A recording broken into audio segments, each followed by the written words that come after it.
সমুদ্র বন্যা হলে ভোট বয়কট ও রাস্তা অবরোধের ডাক আশ্বস্ত করল ব্লক প্রশাসন। ডিপিআর তৈরির কাজ চলছে। পূর্ব মেদিনীপুর জেলার শঙ্করপুর, জামরা, চাঁদপুর, বালিশাই গ্রামের ৫,০০০ পরিবার আতঙ্কে দিন কাটাচ্ছে। বারবার প্রশাসনকে জানিয়েও কোনো কাজ হয়নি, তাই ভোট বয়কটের ডাক দিলেন গ্রামবাসীরা। সেই সঙ্গে তারা বিক্ষোভ দেখান। তাদের দাবি অবিলম্বে কংক্রিটের স্থায়ী সমুদ্র বাঁধ তৈরি করতে হবে। প্রসঙ্গত 2021 সালে ইয়াস ঝড়ে দীঘা মোহনা থেকে শঙ্করপুর এলাকার প্রায় 3 কিলোমিটার সমুদ্র বাঁধ কার্যত সমুদ্রের তলায় চলে যায়। এমনকি সমুদ্র বাঁধ মেরামতির সময় ঝড় শুরু হয়ে যাওয়ায় সেই অসমাপ্ত কাজ এখনো সম্পূর্ণ হয়নি। যেটুকু কাজ হয়েছিল সেটুকু সমুদ্রের গর্ভে চলে গেছে। তাই প্রতি বছর সামুদ্রিক জোয়ারে একের পর এক সমুদ্রের পাট, দোকানপাট, এমনকি হোটেলে ফলে শঙ্করপুর, জামরা, চাঁদপুর এলাকার বিস্তীর্ণ গ্রাম জলমগ্ন হয়ে যায়। শেখ হামিদ বক্সা এখানকার বাসিন্দা। এখানকার বাসিন্দা। আমি শুকনো মাছের ব্যবসা করি। ব্যবসা করে এই জায়গায় স্থায়ী বাসিন্দা। থাকতে পারছি না, জোয়ার আসছে, চলে যাচ্ছে। এবারে কি করবো? আমাদের গরিব মানুষ কোথায় ভিক্ষা কোথায় চাইবো? এবারে তার রিক্সা চালিয়ে এবারে কোথায় এইসব করে আমরা আজকে চোখের জল কেন? চোখের জল চালিয়ে জল আসছে, বাচ্চা কাচ্চা কোথায় থাকবে স্যার? আমাদের কি হবে? আমাদের কোন পর্যায়ে আমরা কোথায় যাবো স্যার? কার কাছে আমরা ভিক্ষা চাইবো? সরকারকে জানাচ্ছি, সরকার জানে, মমতা দিদি জানে, সব জানে। কি হচ্ছে স্যার? এগুলো সব পাগলের মতো সব হচ্ছে। এই বাঁধ ভেঙে গেছে, কি হবে স্যার? এই দুনিয়া কি হবে? আপনাদের প্রাণ আর আছে সব কোথায় যাবে? ভোট দিচ্ছি আমরা, কিন্তু সরকার আমাদের কিছু ভাবছেন। গরিব লোক আমরা কি আছে স্যার? ভিক্ষা চাওয়ার লোক আমরা কি করে বাঁচবো স্যার? ওই ব্যবস্থা করুন। হ্যাঁ, মৎস্যজীবী পরিবার, পরিবার আগে বলছি। আমরা মূর্খ লোক, আমরা বুঝি না স্যার। কি করবো স্যার? আপনি একটু ব্যবস্থা করে দেন।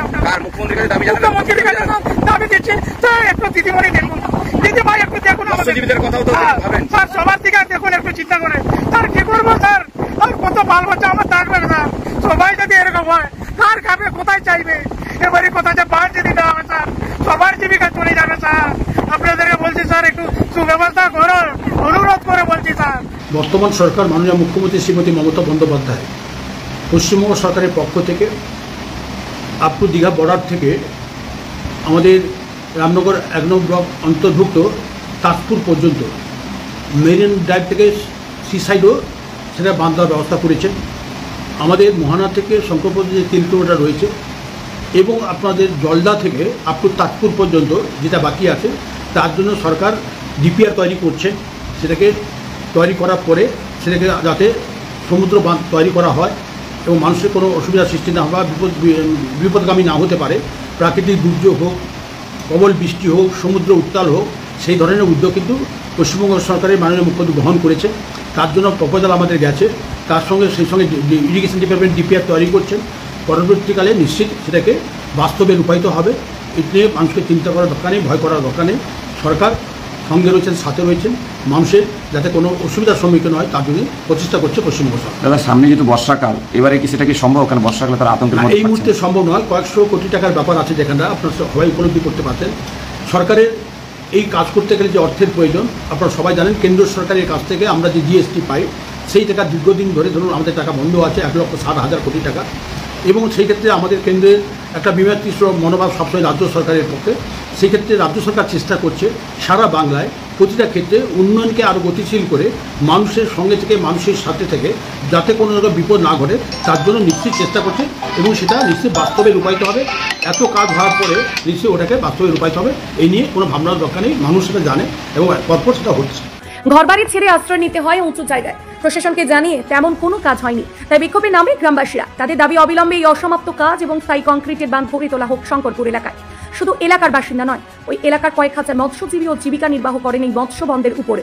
তারাও আতঙ্কে দিন কাটাচ্ছেন। মৎস্য ছাড়া ওষুধকি ব্যবসায়ীরা এখানে কাজে নিযুক্ত থাকেন। গত বছর সামুদ্রিক জলের চাষে কয়েক লক্ষ টাকার ক্ষতির সম্মুখীন হয়েছিলেন এই শুটকি ব্যবসায়ীরা। আপনার নাম? আমার নাম আরতি দে। কেন আজকে আন্দোলনে বাড়ি ছেড়ে আপনাদের আজকে এই জায়গায় আসতে হলো? আমরা বড় অসহায় হয়ে পড়েছি। আমাদের থাকার মতন জায়গা নেই। থাকার জায়গা ছিল গত 5 বছর আগে আমাদের বন্যায় ভাসিয়ে গেছে। থাকার মতন জায়গা নেই। গরু, বাছুর, ছাগল ছেলে পেলে আমরা অসহায় আছি। আমরা রুটি রোজগার করে খাই, কোনো রকম দোকানদার টুকিটাকি করে খাই, আমরা কিন্তু বাঁচতে পারছি না।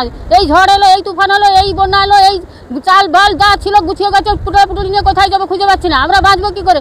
আমাদেরকে একটু দেখুন, আমরা এখানে বাঁচবো, আমরা খেটে খাই, আমরা অসুস্থ লোক, আমরা সব রোগী, আমরা ঘরে রোগী আছে, ঘরে বাচ্চা টাচ্চা আছে, আমাদেরকে বাঁচান। আমরা কি অন্যায় করেছি তোমাদের? সব জায়গায় দেখছেন, সব জায়গায় শুনছেন, এদিকে একবারও আসেন নেন দিদি। ভোট তো দিচ্ছি আমরা ভোট দিয়ে আমরা কি পাচ্ছি? আমরা বহুত অসহায়, আমাদের জমি জায়গা কিছু নেই, আমাদের খেটে খাওয়া লোক। এই আসছে, এই যাচ্ছে, যা পুঁজি পাটা করে রাখি, বন্যা এলে ভেসে যায়। আমরা বাঁচতে পারছি না। আমাদের অনুরোধ করছি, আমাদের একটু আমাদের দেখুন, আমরা বাঁচতে পারছি না।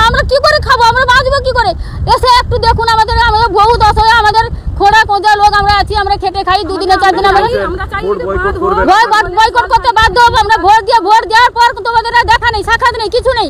ভোট নেওয়ার সময় এই দেবো, এই করবো, এই আসছি, এই নিচ্ছি, এই দেখছি, এই করবো, এই করে ভোট যখন চলে যায় তখন আমাদের কি করে বাঁচবো বলুন? আপনারা বলুন, আমরা না তোমাদের না দেখলে আমরা বাঁচবো কি করে? সরকার যদি না দেখে, দিদি যদি না দেখে, আমরা কার কাছে আবেদন জানাবো, কার কাছে কান্নাকাটি করবো? তোমাদের সবাইকে আমরা বলছি যে আমাদের একটু দেখুন। কি নাম আপনার? কলঙ্ক সময় কেন ভোট বয়কট করবেন কেন? কিছু তো সুরাহা পাচ্ছি না, শুধু প্রতিশ্রুতি ভরি ভরি, কিন্তু কাজে কিছু নেই। ভোটের সময় ভোট চায়, হ্যাঁ, শুধু মন্দির হচ্ছে, ইনকাম হচ্ছে, আর আমাদের ব্যবস্থা কিছু নেই। মৎস্যজীবী যারা কাজ করেন তাদেরকে একটা ভাতা দেওয়ার কথা ছিল, সে ভাতা আপনার পান? ব্যান্ড পিরিয়ডের সময় না, 5000 টাকা করে রাজ্য সরকার ঘোষণা করেছিল, না, ব্যান্ড পিরিয়ডের সময় সেই ভাতা পান না? পাই না, আমি কিছু পাই না। তারপর ড্রেজিংও করার কথা, ড্রেজিং হয়নি।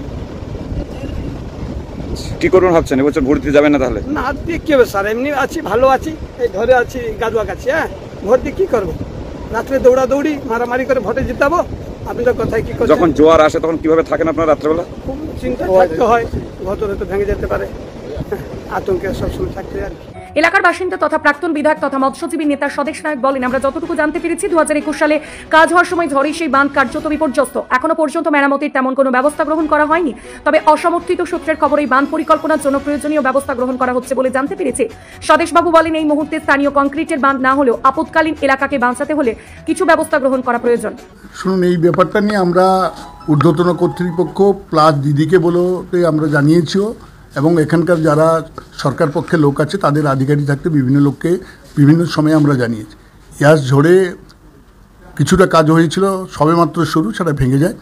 আমি বিশ্বস্ত সূত্রে খবর পেলাম যে এই জায়গাটা যে বাঁধটা ভেঙে গেছে, এবার আবার ওটাকে রিটেন্ডার হচ্ছে, এবং এই রিটেন্ডারটা 3 কিলোমিটার জায়গায় 4 কিলোমিটার হবে বলে আমি এখনই যেসব কন্ট্রাক্টর যারা কাজ করেছিলেন বা যেখানে, তাদের কাছে আমরা জানতে পেরেছি, এবং সেটাকে খুব তাড়াতাড়ি সরকার বাহাদুর নেবেন বলে আমাদের কাছে যেটুকু খবর আছে। যাই হোক, আমরা আশাবাদী আছি যে তাড়াতাড়ি এটা হবে। তবে খুব পরিস্থিতি এত ভয়ানক হয়ে গেছে যে শঙ্করপুর বন্দরটি আগামী দিনে থাকবে কিনা পৃথিবীর মানচিত্রে, এটাও আমাদের কাছে প্রশ্ন দেখা দিয়েছে। সামনে আমাদের মুকুন্দপুর যে যেটা রয়েছে, খাস মুকুন্দপুর যে জায়গা ঝাউগড়িয়া বিস্তীর্ণ এলাকা, সেটাও তাদের এখানটায় যেটা মেরিন ড্রাইভে হচ্ছে, মেরিন ড্রাইভেও ধাক্কা মারছে সেখানটায়। তো ইমিডিয়েট প্রশাসনের কাছে আমাদের এবং সরকার বাহাদুরের কাছে এবং মাননীয় মুখ্যমন্ত্রীর কাছে আমাদের আবেদন যে তাড়াতাড়ি যে রিটেন্ডারটা আবার হবে সেটাকে তাড়াতাড়ি কাজ করলে আমরা আপাতত প্রাণে বাঁচি এবং আমাদের জীবিকাও বাঁচে। দেখা যাচ্ছে সামনেই তো আর পরে একটা মাস মানে 15 দিনের মধ্যে সাংস্কৃতিক কোটাল বৃষ্টিকাল এসে আছে, তাতে কি সম্ভব কাজ করা? তাহলে তো আরেকটা বছর আপনাদের আতঙ্কে ভুগতে হবে। দেখুন, এটাতে একটু বলছেন যেটাকে একদম পুরো ঘটনাটা সত্যি, তবে যুদ্ধকালীন তৎপরতায় আপাতত যেখানটা কিছুটা বোল্ডার ফেলে দিয়েও আপাতত ভাঙনটাকে রক্ষা করা যায়। বোল্ডার হবে না, এখানে কংক্রিটের যেখানটা আপনার পাথর বাঁধ যদি তৈরি করে তাড়াতাড়ি বা কিছু সেখানটায় প্রোটেকশন দেওয়া যায়, তাহলে আপাতত সারাসারি কোটালটাকে আমরা বাঁচাতে পারবো। দেখা যাচ্ছে গ্রামবাসী আজকে বলছেন প্রয়োজন 2026 বিধানসভা ভোট পর্যন্ত বয়কট করবেন, রাস্তা অবরোধে দাঁড়াবেন। দেখুন, সবাই বলেছেন যে ভোটটা বয়কট করবেন বা বিভিন্ন ক্ষোভের কথা বলেছেন, তবুও আমরা মৎস্যজীবীকে বলবো যে যার গণতান্ত্রিক অধিকার তার প্রয়োগ করুক, কিন্তু আমরা সরকার বাহাদুরের কাছে আমাদের অ্যাসোসিয়েশনের তরফ থাকতে আমাদের আবেদন যে আমাদের এখানটা প্রায় প্রত্যক্ষ পরোক্ষভাবে 50,000 এখানটা মৎস্যজীবীরা কাজ করেন, এবং তাদের আমরা সরকারের পক্ষে আছি, থাকবো, কিন্তু কাজটা যেন তাড়াতাড়ি এখানটি করা হয়। হ্যাঁ, নাম আমার স্বদেশ রঞ্জন নায়ক, আমি সম্পাদক Shankarpur fisherman fish traders association এবং এক্স MLA, আমি রামনগর বিধানসভার।